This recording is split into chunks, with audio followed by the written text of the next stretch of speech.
participants and guests in this regional media conference. Ladies and gentlemen and friends, good evening. I wish to thank the conveners and organizers of this regional media conference for your kind invitation. The letter of invitation said in part, your encouragement will be highly appreciated by our participant editors and journalists. What does it mean to encourage? According to the dictionary, to encourage is to give active help or to raise confidence to the point where one dares to do what is difficult. What then can I do to encourage you? I would like to start by commending the resource persons who shared their first-hand experiences from the conflict areas in North Korea, Indonesia, Egypt, and other parts of the world. Those of you who have known what it is to be in the line of fire and to actually place your own lives and safety on the line most certainly know the meaning of the word courage. To dare to do what is difficult as journalists, photographers, videographers, and other media practitioners is not just an act of courage. It is heroic. You are all modern-day heroes in your daring to cover violent conflict and difficult emergency or calamity situations. As you broadcast vivid images and deliver detailed stories to audiences and readers worldwide, you create global awareness of reality as it unfolds across time zones every minute of night or day. In fact, even before such images find their way to the TV screen or to the newspaper, news on violence and emergencies already find their way to millions of individual owners of mobile phones, tablets, and laptops through the viral power of social media networks. As you create awareness, you also shape consciousness.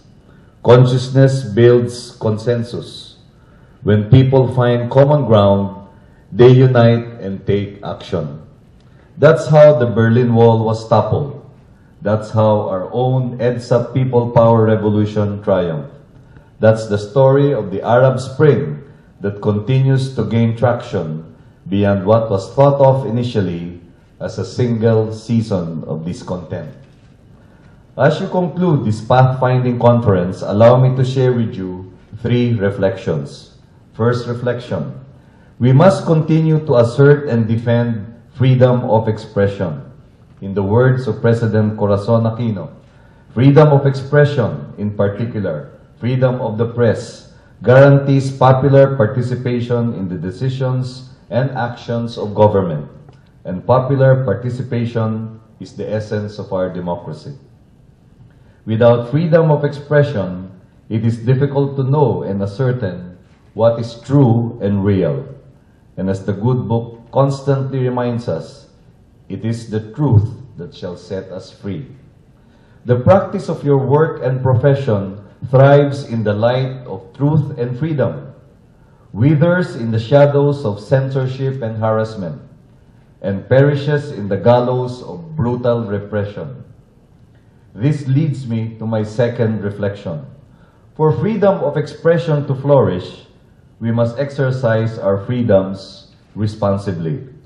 In so doing, we establish credibility, create empathy, and garner continuing support from the publics that we serve. I wish to commend you for including in your discussions the topics of self-regulation and ethical reporting. As professionals, media practitioners are expected to behave in a manner that is consistent with the values and norms of society. This in turn leads us to my third reflection. We must honor the primacy of life and uphold the nobility of humanity.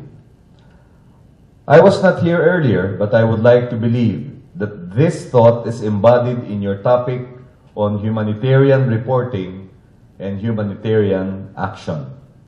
In the episodes of conflict, violence, and calamities that are covered by journalists and media professionals, the main protagonists are human beings. And in the end, the main casualties are also human beings. I cannot help but recall the tragic end to the Luneta hostage-taking crisis that took place just over a year ago and not too far from where we are meeting tonight. I cannot help but recall how the actions of members of media organizations may have exacerbated what was already a volatile conflict situation. I cannot help but wish for an alternative scenario that could have been characterized by the exercise of greater restraint and self-control on the part of those covering the event. We continue to grieve for those who died at the Luneta on the night of August 23, 2010, especially because we believe in the sanctity of human life, a principle that is so passionately promoted by the Red Cross.